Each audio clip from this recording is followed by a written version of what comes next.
अस्सलाम वालेकुम। कैसे हैं आप सब लोग? होपफुली सब लोग ठीक ठाक खैर खैरियत से होंगे। तो आज हमारे किचन में बन रही है बहुत ही मज़ेदार एक मिठाई जो कि छोटे बड़े बच्चों बुज़ुर्गों सभी को बहुत मज़े की लगती है, बहुत पसंद आती है।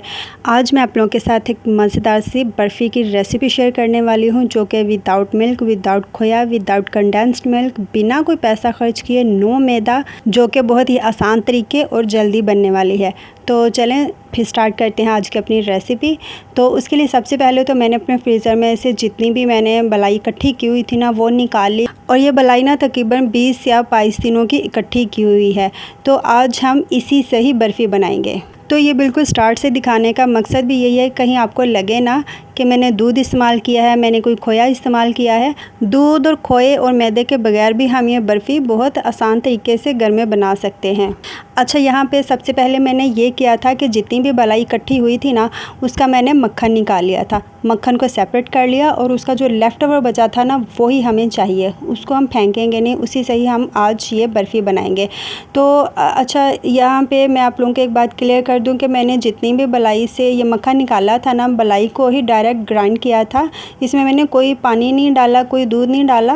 मैं ज़्यादातर ना मलाई को दही की तरह जमा के तो उसके बाद ही उसमें से बटर निकालती हूँ और फिर देसी घी वगैरह फिर बना लेती हूँ। लेकिन जब मुझे कभी कभी शॉर्टकट तरीका अपनाना हो ना, इतनी मेहनत नहीं करनी हो कि पहले दही बनाओ फिर उसकी लस्सी बनाओ, उसमें से फिर बटर वगैरह अलग करो, तो फिर वो मेरे लिए ना बहुत लंबा प्रोसेस हो जाता है। तो मुझे लगता है कि बहुत टाइम टेकिंग वो होता है सब कुछ।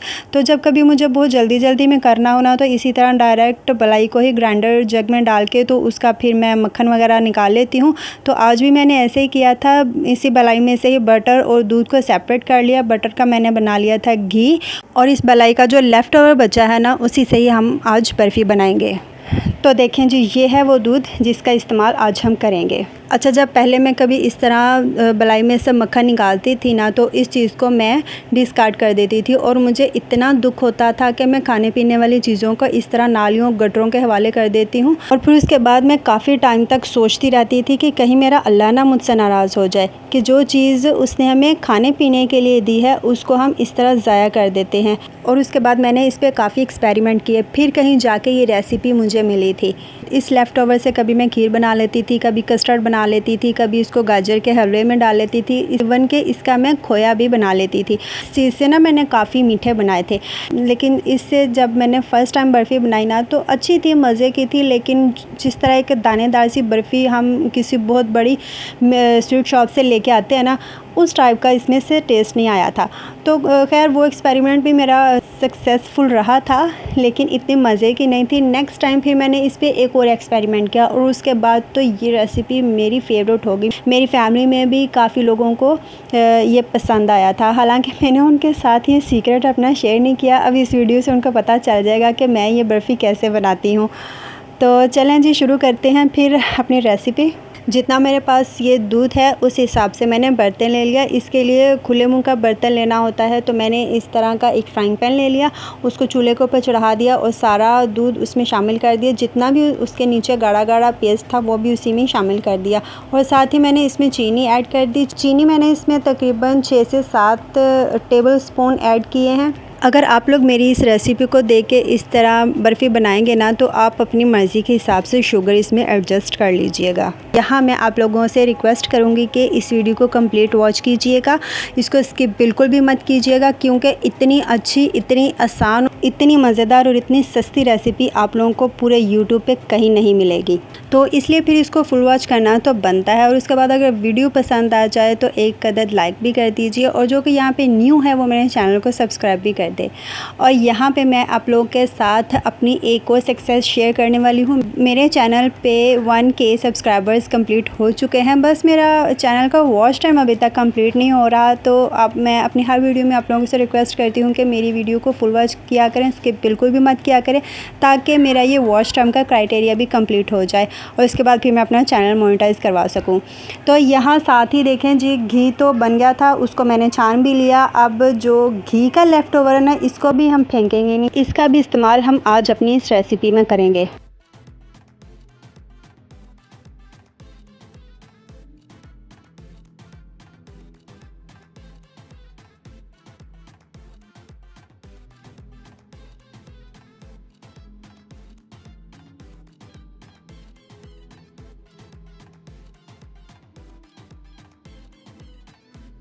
अब यहाँ पे एक गिलास में मैंने ले लिया थोड़ा सा दूध और इसमें ऐड करूँगी 3 टेबलस्पून भर के मिल्क पाउडर के। वैसे तो इसकी ज़रूरत नहीं है, लेकिन क्योंकि हम इसको बलाई के लेफ़्ट ओवर से बना रहे हैं तो दूध का फ़ैट तो उसमें से पहले ही निकल चुका है, उसकी ग़िज़ाइयत भी निकल चुकी है, तो इसलिए दूध के टेस्ट को वापस लाने के लिए इसमें थोड़ा सा मिल्क पाउडर ऐड करूँगी। अगर हम इसे नहीं ऐड करना चाहते तो इसके बगैर भी हमारी बर्फ़ी बहुत अच्छी, बहुत मज़े की बनेगी, लेकिन अगर हम इसे ऐड कर लेंगे, इस तरह हम बाहर से बर्फ़ी लेके आते हैं तो सेम वैसा ही टेस्ट आएगा। जितनी देर में दूध पक रहा है, गाढ़ा हो रहा है, साथ ही हम इसकी दूसरी तैयारी कर लेते हैं। तो यहाँ पे मैं थोड़े से बादाम और थोड़े से पिस्ता ले रही हूँ और उनको मोटा मोटा सा काट लूँगी। अच्छा, लास्ट टाइम जब मैंने ये सब काम किया था ना, तो उस टाइम पे भी मैंने सोचा था कि आप लोग के साथ ये रेसिपी शेयर करूं, लेकिन उस टाइम पे मुझसे गलती हो गई। मैंने जब घी को पकने के लिए रखा ना, तो वो थोड़ा ज़्यादा पक गया था। उसका जो लेफ़्ट ओवर है ना, वो इस तरह थोड़ा डार्क कलर में आया था, तो इतना डार्क कलर तो बर्फ़ी में अच्छा नहीं लगना था, तो उस टाइम पर मैंने ये रेसिपी शूट नहीं की। तो यहाँ पर मैं आप लोगों को बताने के लिए सब दिखा रही हूँ कि अगर आप लोग इस तरह बनाओगे ना, तो घी को इतना पकाएँ कि इसका जो लेफ़्ट ओवर बचेगा ना, वो लाइट कलर में आए, इतना डार्क कलर में ना आए। तो खैर वेस्ट मैं इसको भी नहीं करूँगी, इसको रख दूँगी। इसका भी मैं कभी इस्तेमाल कर लूँगी कि जब कभी गुड़ वाले चावल बनाऊँगी ना, तो ये मैं तब उसमें इस्तेमाल करूँगी। एक दूध से जो अल्लाह ताला की बहुत बड़ी नेमत है हमारे लिए, हम क्या कुछ बना सकते हैं। इसको पिया जा सकता है, इसे चाय बना सकते हैं, जो कि हर किसी की फ़ेवरेट होती है, मेरी तो मोस्ट फेवरेट है। उसके बाद फिर हम इसकी बलाई से भी क्या कुछ कर सकते हैं, मक्खन निकाल सकते हैं, उसको मक्खन भी इस्तेमाल कर सकते हैं, घी निकाल सकते हैं, और पता नहीं क्या कुछ इससे हम बना सकते हैं। तो इसलिए इसका इस्तेमाल ना बहुत देखभाल के, बहुत ध्यान से करें, इसको ज़ाया बिल्कुल भी मत होने दें।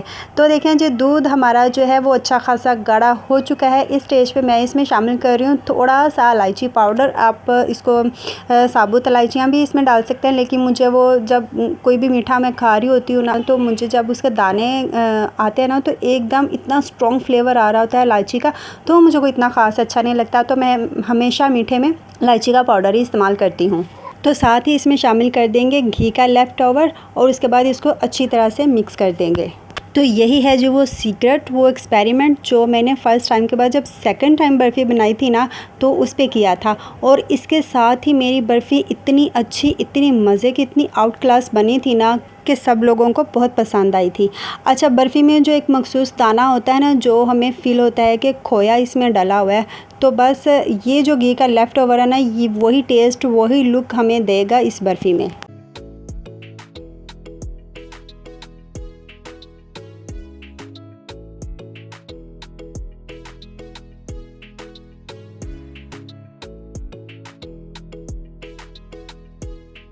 अब इस स्टेज में इसमें कैवड़ा एसेंस ऐड कर देंगे, बहुत थोड़ा सा, 3 to 4 ड्रॉप्स, इससे ज़्यादा नहीं, क्योंकि इसकी इतनी स्ट्रॉन्ग खुशबू होती है ना, तो किसी भी मीठे में या किसी भी खाने में इसका ज़्यादा इस्तेमाल होना तो बहुत अजीब सा उसका टेस्ट आ रहा होता है, इसलिए बहुत थोड़ा सा ही इसका इस्तेमाल करना चाहिए।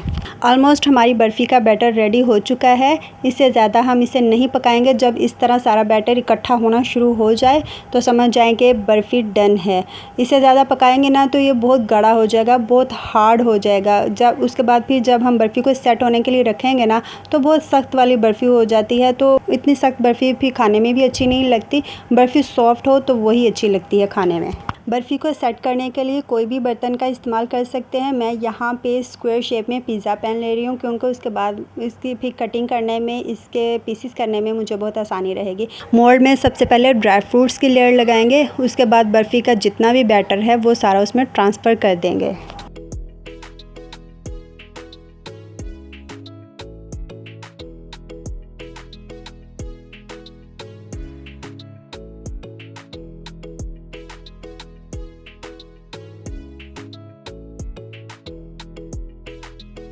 अब हम इस बर्फ़ी को सेट होने के लिए फ्रिज में 3 से 4 घंटे के लिए रख देंगे। अगर ये रूम टेम्परेचर पे भी पड़ी रहेगी तो भी ये अच्छे से सेट हो जाएगी, इस पे कोई फ़र्क नहीं आएगा। तो ये देखें जी, 3 से 4 घंटे के बाद हमारी बर्फ़ी अच्छी खासी सेट हो चुकी है। अब हम इसको डीमोल्ड करेंगे और इसके बाद इसके पीसीस कर लेंगे। पीसीस आप अपनी मर्ज़ी के हिसाब से कर सकते हैं। मैं इसको स्क्वायर शेप में कट करूँगी। इस बर्फ़ी को देख के ना कोई भी नहीं कह सकता कि हमने इसको इस तरह जुगाड़ू तरीके से बनाया है। एकदम इतनी परफेक्ट और लाजवाब ये बर्फ़ी बनी है ना, और टेस्ट में तो ये बहुत ही मज़ेदार है। मैं आपको 110% यकीन दिलाती हूँ कि कोई भी इसको जज नहीं कर सकता कि हमने इसको बिना दूध के, बिना खोए के, बिना कंडेंस्ड मिल्क के बनाया है। और ये टेस्ट में इतनी मज़ेदार है ना, किसी भी शहर की बड़ी बड़ी स्वीट शॉप से जो बर्फ़ी मिलती है ना, उसके टक्कर की बनी है, उससे कम हरगिज़ नहीं है। और जो कोई भी खाएगा ना, वो बिल्कुल भी यकीन नहीं करेगा कि ये बर्फ़ी इस तरह भी बन सकती है।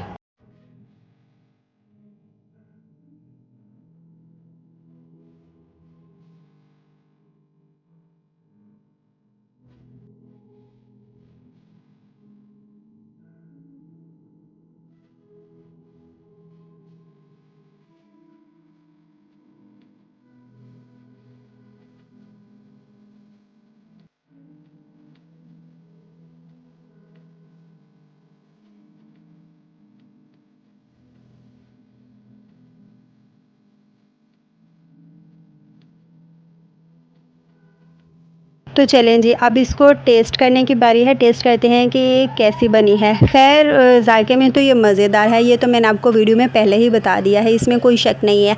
अगर आप इसको बनाना चाहते हैं तो बेफ़िक्र होकर बनाइए घर में, बिना कोई पैसा खर्च किए। कोई भी इवेंट हो, कोई भी फंक्शन हो, आप इसको आराम से बना सकते हैं। और अगर कहीं पर लेके जाना चाहते हैं तो आप इसको लेके जा भी सकते हैं। मैं आपको गारंटी देती हूँ कि सब लोगों को बहुत पसंद आएगी। तो चलें, इसके साथ ही मुझे दीजिए इजाज़त। अपना और अपने घर वालों का बहुत ज़्यादा ख्याल रखिएगा, क्योंकि आजकल बहुत गर्मी पड़ रही है। ठंडा खाइए, ठंडा पिए और ठंडे रहिए। मिलते हैं अगली वीडियो में किसी नई रेसिपी के साथ। तब तक के लिए अल्लाह हाफ़िज़।